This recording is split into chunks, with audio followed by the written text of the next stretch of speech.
Hello guys, this is Donald's Movies, and today I got another video in the class role-playing series. So, as I said in the previous one, I did the race role-playing guides, and once I finish all of these class guides, I feel like you should have a better understanding on how to completely form your character. So, in this video, I will be covering the warrior, meaning that I will go through the lore and also some of the details and suggestions that you could implement into your character or base a new one from. Now, I know on the first impression, this video might seem a bit unnecessary, as, I mean, come on, the warrior is just like a fighter with a weapon. He doesn't have any crazy powers or some insane lore and story. But trust me, there is a lot more than that, and I will show you throughout this video. So, without further ado, let's just get into it. Alright, so for starters, there is no point in listing all of the available races like I did in the Shaman one, as all of the races can't play this class because every race can really be a warrior. But of course, that doesn't mean that they're the same thing or that they have the same influence in their own societies. So I will give you just the notable warrior-like races, like some specific ones. And as with any class in the game, their powers are of course exaggerated, and they can't really leap 15 meters or completely shake the ground, throw thunder and all of that, but some of their powers are actually there in the lore depending on the race. So a good example of this is the avatar ability, where you can turn into this bigger stone figure for a short period of time. Now this lore wise is mostly by the dwarves, it is a dwarf ability because they used to be the earthen, and once they found about their titan heritage, they found a way to turn their flesh into stone for limited periods of time. So for dwarves, in order to do that, they need to make a pilgrimage to a shrine of the titans and meditate there. So it's sort of like a trial thing, and they gain these abilities that increase their physical strength and turn their skin into stone. Now, another warrior specific race are the night elves. Now, I know most of you know them as druids, but they are actually quite unique warriors, but aren't the same as the others, as they kinda rely more on agility compared to just brute strength. Now, the main reason why this class fits the Night Elves so well is because warrior isn't really all that much about these crazy powers, and the warrior is all about training, physical condition, and just practice and perfection. So, the more time and patience you have to practice, the better you will be, and a lot of the Night Elves are super old compared to the other races, some being over 10,000 years old. So, I mean, they had a lot of time to practice their techniques and are quite efficient. Now, the main Night Elf and warrior faction would be the Sentinels, although there is a bit of a mix between the hunters and the warriors, as they're this elite army, elite guard, mixed between archers and warriors, and until recently was strictly consisted out of night elven women. Now, another very crucial race, and probably the main warrior race together with the dwarves, are the orcs. Now, the entire orcish society is based around shamanism and the way of the warrior, and there are many skilled orcish warriors out there. Now, for them, being a warrior is perfect because orcs are naturally physically strong, and many orcs are warriors. I mean, a lot of them are barbarians, but only a few are masters of the art and are the so-called blade masters. Now, being a blade master isn't simply just mastering a weapon and just being able to use it. I mean, it is, but there is a bit more to it. It's mostly about mastering the senses, seeing the enemy while he's not in front of you, sensing their presence, and being able to unleash a blade storm, pretty much a living cyclone of fighting rage, spinning faster than they can see you.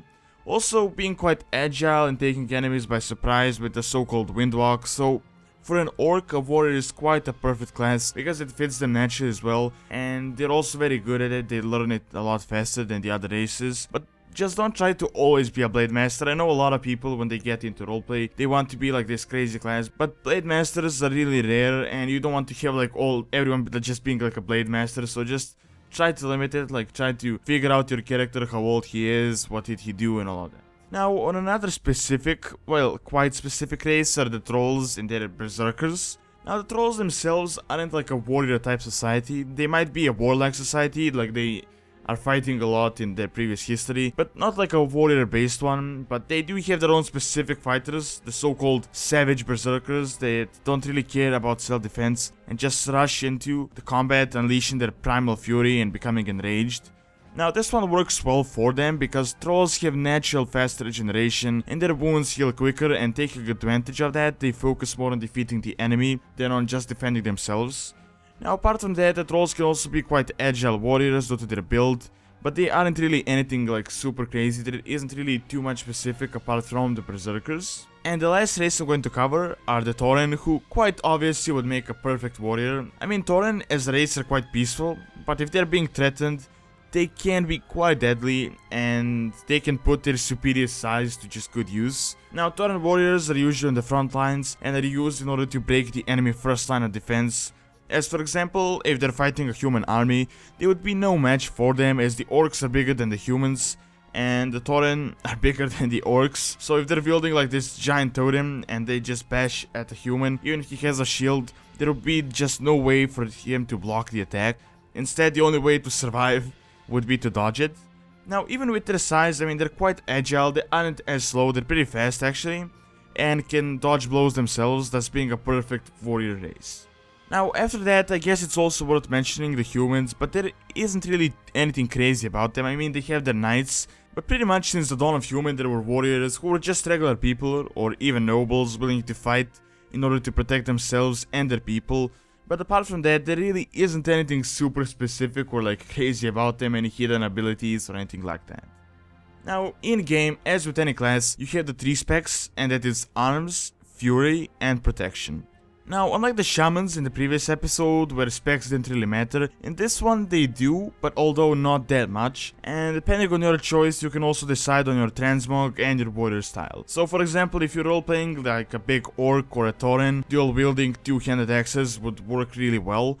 Although, if you're role-playing a gnome dual-wielding the same thing, it would look a bit ridiculous, like a smaller sword or something would fit him a lot better because they're a lot more agile. Also, spec-wise, choosing Fury, for example, for like a Troll Berserker would work really well and a lot better than just being Protection, as it is kind of based on that subclass like the Berserkers. Or, for example, if you want to be a Human Knight with a shield, you can go with Protection, and the same thing can also be like for the Tauren, as they're big and they can hold the line quite efficiently and just deflect enemy attacks. Now, Arms, on the other hand, is quite an amazing spec if you want to be like a Blade Master. But with the recent changes to the spec, you can also sort of pull it off with Fury. Although, lore-wise, Blade Masters are usually wielding just one weapon, either like a big sword or an axe, so I guess Arms Warrior would work a bit better if you want to be a Blade Master.